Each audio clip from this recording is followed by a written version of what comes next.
원자력 발전소와 같은 전력을 생산할 수 있는 정도라면 태양광 패널은 대략 한 400만 톤 정도가 필요합니다. 11년간 국내 원자력 발전소는 LNG 발전소 대비 7분의 1 수준의 연료비로 2.5배 수준의 전력을 생산했습니다.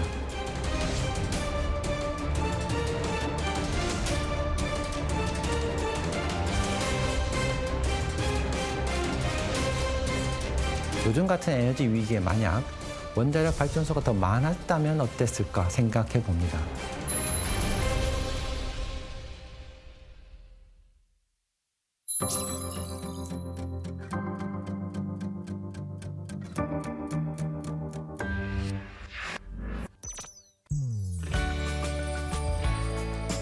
안녕하세요. 카이스트 원자력 및 양자공학과 교수 정용훈입니다.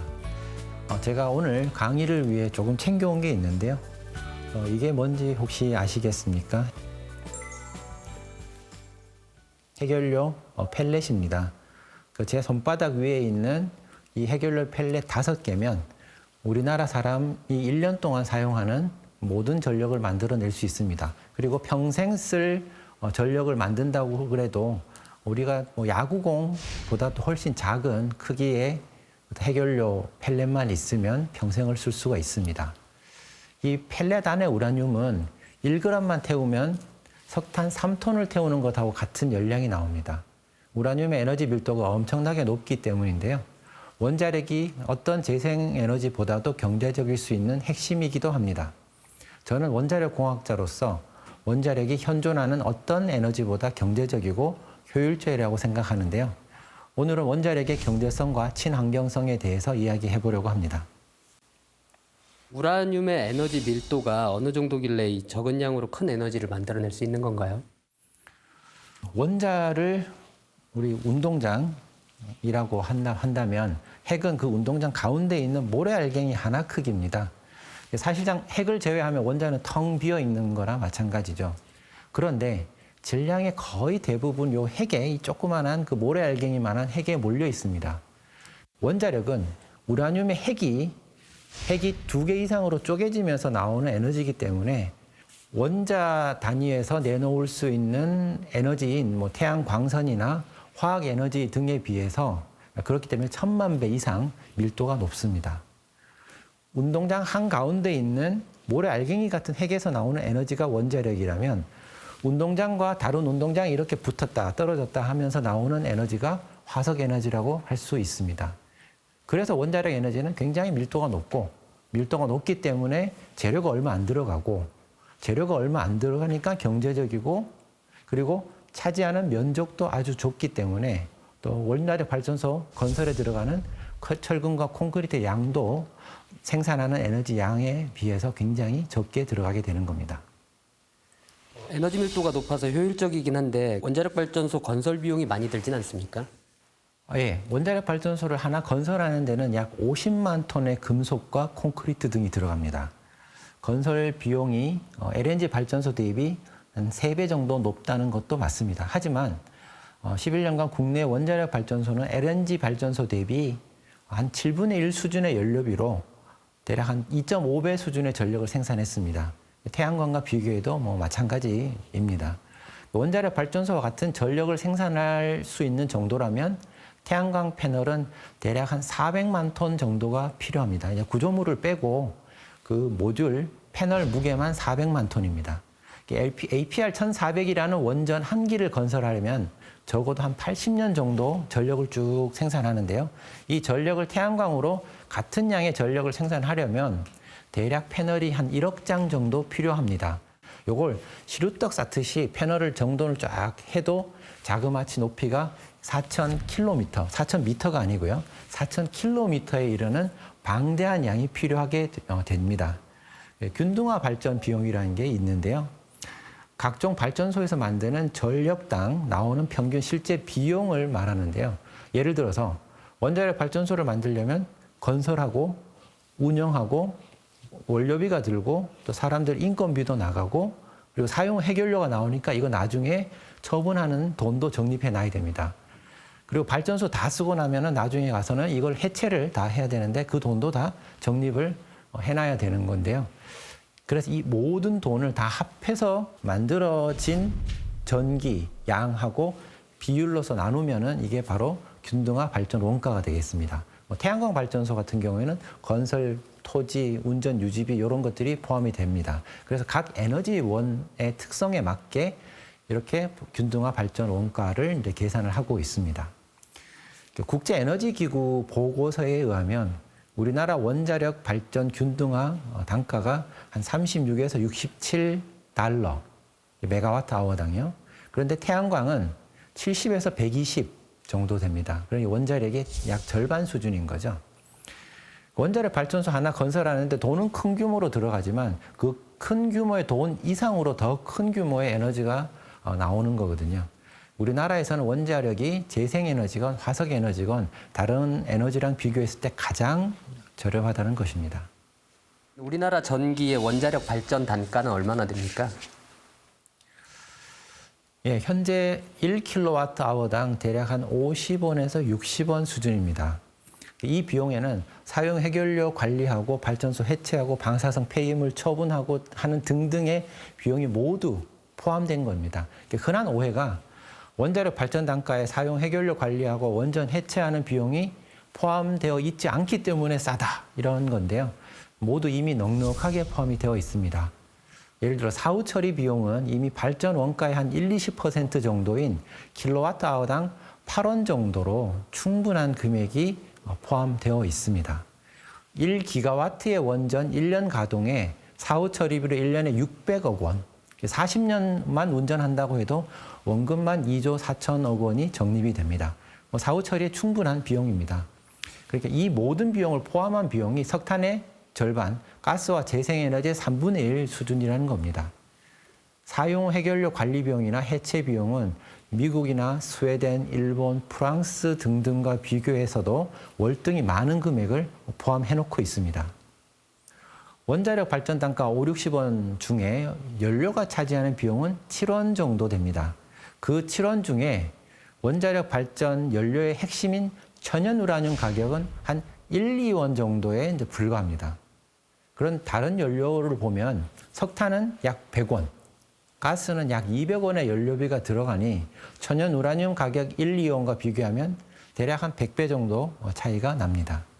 우라늄을 전량 수입하긴 하지만 원자력 발전 단가에서 우라늄이 차지하는 비중이 극히 적기 때문에 우라늄의 가격이 올라도 전력 생산 단가는 별로 영향이 없고 그리고 토탈 수입하는 액수도 너무 작아서 원자력은 거의 국산 에너지라고 봐도 무방합니다. 그리고 우라늄은 아까 보여드렸듯이 아주 에너지 밀도가 높기 때문에 비축하기도 쉽고 실제 원자로에 들어가 있는 연료만으로도 그냥 1년 이상 그냥 쓸 수 있습니다. 그리고 비축된 것까지 포함하면 한 2, 3년은 문제없이 에너지를 쭉 공급할 수 있어서 공급이 매우 안정적입니다. 우라늄은 고갈 가능성은 없습니까? 예, 우라늄 자원만 봤을 때는 사실상 무한합니다. 육지와 바다에서 모두 캐낼 수 있는 게 우라늄이거든요. 예를 들어 지금 광화문 광장 앞에서 흙을 한 1톤을 이렇게 퍼내면 그중에 한 3g 정도는 우라늄일 겁니다.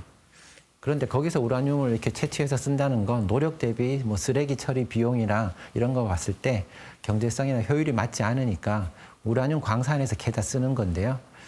우리 광산에 있는 우라늄만으로도 한 1000년 정도는 이렇게 쓸 수가 있습니다. 그리고 바닷물 1톤을 푼다면 거기에도 한 3mg 정도의 우라늄은 들어 있습니다. 바닷물에서 채취할 수 있는 우라늄 양까지 모두 다 합한다면 앞으로 수십만 년 이상 정도는 거뜬하게 쓸 수 있는 양이 되겠습니다.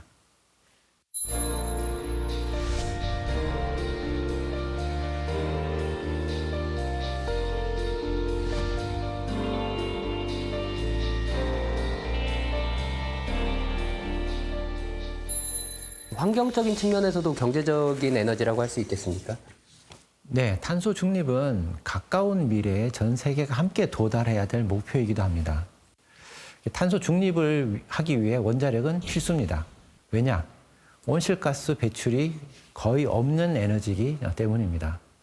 원전 건설하고 연료 들어가고 하는 것들을 모두 고려해도 풍력 발전과 거의 비슷한 이산화탄소 배출을 하거나 태양광 발전과 비교한다면 원자력이 3분의 1의 이산화탄소만 배출합니다. 또 하루 평균 4시간에서 6시간 가동되는 태양광이나 풍력과 달리 원자력은 그야말로 24시간 열일을 할 수 있다는 것도 큰 장점입니다. 원자력이 24시간 안정적으로 에너지를 공급할 수 있는 이유는 핵 분열을 우리가 조절할 수 있기 때문입니다. 아궁이에 장작을 떼면 필요 없더라도 다 탈 때까지 기다려야 되겠지만 원자력 엔진은 엔진처럼 껐다 켰다 할 수가 있습니다. 태양광을 껐다 켰다 할 수 없죠. 바람아 불어라 말아라 할 수도 없지 않습니까? 비유하자면 태양광과 풍력은 누가 밥을 줄 때 그때 먹어야 하는 것이라면 원자력은 내가 밥 먹고 싶을 때 요구하면 밥을 주는 것입니다. 게다가 바깥은 원자력이 훨씬 쌉니다. 그렇다고 해도 재생에너지보다 경제성이 높다고 할 수 있겠습니까?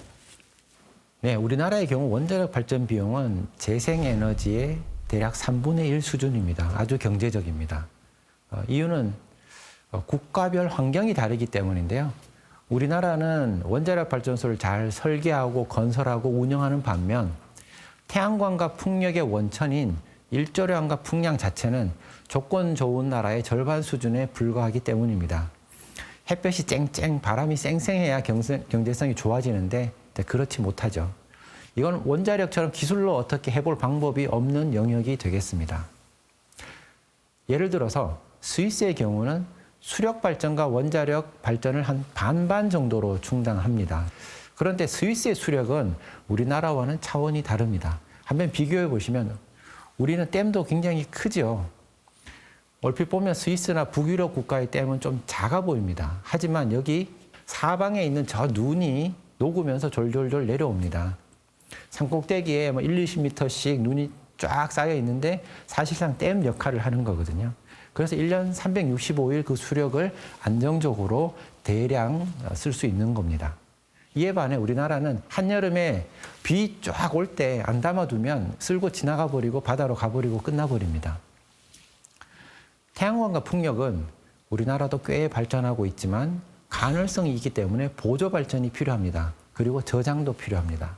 이 비용까지 모두 포함하면 원전은 더욱 경제성이 있습니다. 예를 들어 송전선을 하나 건설을 해도 원전은 송전선을 하루 24시간 사용하고 태양광은 하루 4시간만 그 송전선을 사용합니다. 같은 크기의 송전선을 건설해서 24시간 쭉 쓰는 것과 4시간만 쓰는 것을 비교하면 24시간 쭉 쓰는 원자력이 송전 설비 비용도 적게 든다는 것을 알 수가 있으실 겁니다. 그렇다면 원자력 발전이 탄소 중립에 어느 정도 기여할 수 있는 부분이 있는 겁니까? 자, 사진으로 먼저 한번 설명을 드릴까요? 세계 곳곳의 구글 데이터 센터에서 사용하는 전력이 얼마나 친환경이냐라는 걸 나타내는 건데요. 친환경이면 녹색으로 이렇게 표시를 했습니다. 이산화탄소 배출이 없다는 거죠. 보시면 핀란드는 거의 녹색에 가깝죠. 나오는 CO2가 굉장히 적습니다. 대만에 있는 데이터 센터 같은 경우는 새카맣습니다. 대만의 전기는 주력이 석탄과 LNG거든요. 핀란드는 원자력, 수력, 바이오매스가 주력이고 대만은 화석연료가 주력이기 때문에 이렇게 친환경성에서 차이가 납니다. 우리가 탄소 중립을 할 수단은 원자력과 재생에너지 두 가지뿐입니다. 2019년 세계 에너지 공급에서 원자력은 한 5%, 수력이 2.5%, 태양광과 풍력 등등 기타가 한 대략 2.2%였습니다. 그리고 좀 잘 사는 OECD 국가들만 보면 2020년 기준 원자력이 9.6%, 수력이 2.6% 등으로 원자력 공급률이 굉장히 높습니다. 그런데도 아직 세계적으로 한 80% 에너지가 화석연료입니다. 따라서 앞으로 원자력의 비중을 많이 높여가야 탄소 중립이 가능해집니다. UN 기후변화에 관한 정부 간 협의체는 지구 평균 온도 상승폭을 산업혁명 이전 대비 1.5도 내로 제한하기 위해서 2050년까지 탄소 중립을 달성해야 된다는 특별 보고서를 발간했습니다. 이 보고서에서 여러 시나리오를 검토했는데 적어도 원자력 발전소를 현재의 2배에서 6배 정도로 더 늘려야 한다는 것이 결론이었습니다. 탄소 중립을 하려면 전기를 더 많이 쓸 수밖에 없습니다. 휘발유, 경유차가 전기차로 바뀌고요. 가스레인지가 이제 인덕션으로 바뀌면서 전기는 더 쓰게 됩니다. 데이터 센터도 늘어나서 엄청난 전력을 쓸 겁니다. 이 전기를 24시간 탄소 배출 없이 공급하는 데는 원자력이 필수입니다. 물론 원자력만으로 탄소 중립을 달성하는 것은 어렵습니다. 그러나 원자력 없이 탄소 중립을 달성하는 것은 불가능합니다. 우리나라에서 원자력 발전소가 하나 더 생겨서 LNG 발전소를 줄인다면 1년에 발전소 하나당 1조 정도를 줄일 수 있습니다. 요즘 같은 에너지 위기에 만약 원자력 발전소가 더 많았다면 어땠을까 생각해 봅니다. 내일은 이렇게 쓸모 있는 원자력 에너지가 만들어낼 미래는 어떤 모습일지 이야기해 보도록 하겠습니다. 감사합니다.